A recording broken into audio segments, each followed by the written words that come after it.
ఏరా పెళ్ళెప్పుడు చేసుకుంటావు? నాకు ఆడపడుచు లాంఛనాలు ఎప్పుడు ఇస్తావురా? నాకు ఇంట్రెస్ట్ లేదా ఏంటి? I wish. యాత్తమ్మా ఎన్ని రోజులు దాచుకుంటా, సంబంధాలు చూడవా? ఏం చేయమంటావు బాబు? ఊరు వాడ చుట్టాలు పక్కాళ్ళు తెలిసినోళ్ళు తెలియనోళ్ళు అందరికీ చెప్తున్నాం బాబు. ఒక్క సంబంధం కుదిరితే ఒట్టు. వాడికేమో లవ్ మ్యారేజ్ ఇష్టం లేదు, పెళ్లి సంబంధాలా కుదిరి చావడం లేదు. ఏం చేయమంటావయ్యా? చాలా చాలా సింపుల్. మనం ఇంట్లో గ్రాసరీస్ ఆర్డర్ చేసుకున్నట్టు, అలాగే ఫుడ్ ఆర్డర్ చేసుకున్నట్టు ఆన్లైన్ లో అన్ని చక్కగా ఉన్నాయి మ్యాట్రిమోనీ సైట్స్. అందులో చూసుకుంటే సరిపోతుంది. ఆన్లైన్ లో పెళ్లి కూతుళ్ళా? సింపుల్ ఇంతే. ఎవరు వాళ్ళు? పెళ్లి కూతుర్లు ఆన్లైన్ లో. షూర్. అరే మామయ్య, నా చెల్లి పెళ్లి సాక్ష్యం. ఏరా, తనేదో చెప్తున్నాడుగా. నాకైతే ఇంట్రెస్ట్ లేదు. వాడికి ఇంట్రెస్ట్ లేకపోతే నేనున్నానుగా, నేను చేసేస్తా. చేయండి. డీటెయిల్స్ అప్లోడ్ చేస్తే అయిపోయింది. ఇదిగో మెసేజ్ వస్తే చూసుకోరా. చంపేస్తున్నారా బాబు.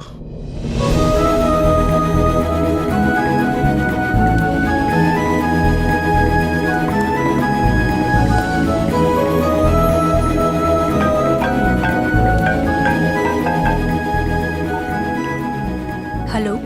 హాయ్ అండి, మీ ప్రొఫైల్ చూశాను, బాగుంది, చాలా అందంగా ఉన్నారు.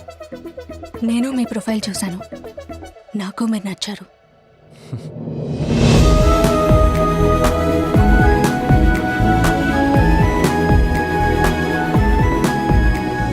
నాకు అమ్మ లేదు. మీలాంటి ఫ్యామిలీలోకి రావడానికి చాలా అదృష్టంగా ఫీల్ అవుతున్నాను. మీ అమ్మని మా అమ్మలా చూసుకుంటాను.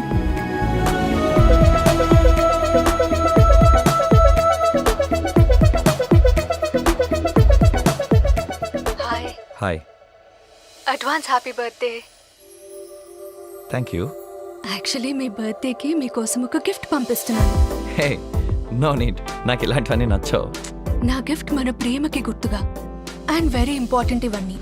మన పెళ్లికి ముందు ఇలాంటివన్నీ షేర్ చేసుకోవడం.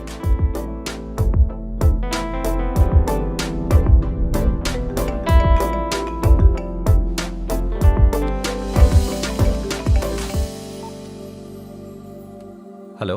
హాయ్ అండి, నేను కస్టమ్స్ ఆఫీస్ నుంచి కాల్ చేస్తున్నాను. అదే మీకు విదేశాల నుంచి ఒక విలువైన పార్సల్ వచ్చిందండి. ప్రియా అని అమ్మాయి పంపించారు. అవును sir, she my fiancee. Oh nice nice sir. దానికోసం మీరు ఆర్బీఐ క్లియరెన్స్ తీసుకోవాలి. సో మీరు ఒక 6,000 పే చేయాల్సి ఉంటుంది సార్. ఎలా పే చేయమంటారండి? నేను క్యూఆర్ కోడ్ పంపిస్తాను, దానికి సెండ్ చేయండి sir. Okay sir. Okay okay, thank you sir.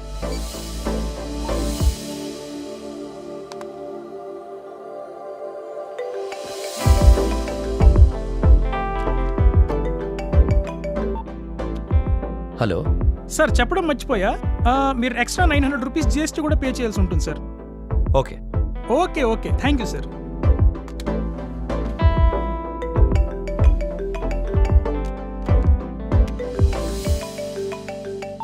Hello.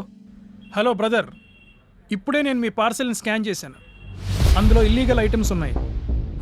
ఇలా ఇల్లీగల్ ఐటమ్స్ని సప్లై చేయడం నేరం. So as per our customs rule we are going to file a case on you. అదేంటి అలా ఎలా అవుతుంది? లేదండి, ఇలా ఇల్లీగల్ ఐటమ్స్ని ట్రాన్స్పోర్ట్ చేయడం తప్పు. దానికి మిమ్మల్ని అరెస్ట్ చేయక తప్పదు. ప్లీజ్ సార్, వదిలేయండి. హలో బ్రదర్, ఇలాగ మీరు ఇల్లీగల్ ట్రాన్స్పోర్ట్ చేసినందుకు ఎక్స్ట్రా 2 lakhs పే చేయాల్సి ఉంటుంది. ఈ ఎక్స్ట్రా మనీ మీరు పే చేస్తే ఇందులో నుంచి బయటపడొచ్చు. అదే మీకున్న ఫైనల్ ఆప్షన్. సార్ అలా కాదు సార్. లేదు అంటే మీ మీద ఎఫ్ఐఆర్ రిజిస్టర్ చేసి జైల్లో పెట్టాల్సి వస్తుంది. వద్దు సార్, నేను కడతాను. నేను కడతాను sir. Please please please sir. Okay.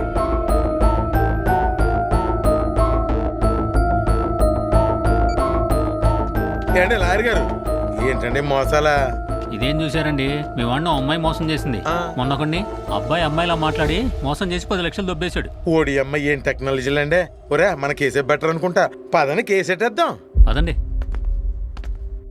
Matrimonial వెబ్సైట్స్లో fake ప్రొఫైల్స్ని నమ్మి వాళ్ళు ఫారిన్ కంట్రీస్లో జాబ్స్ చేస్తున్నారని వాళ్ళకి గిఫ్ట్స్ పంపించటం, ఆ గిఫ్ట్స్ కోసం కస్టమ్స్ క్లియరెన్స్, ఆర్బీఐ క్లియరెన్స్, ఇలాంటి వేరియస్ రీజన్స్ వల్ల మీ డబ్బులు వాళ్ళకి పంపించి మోసపోవద్దు.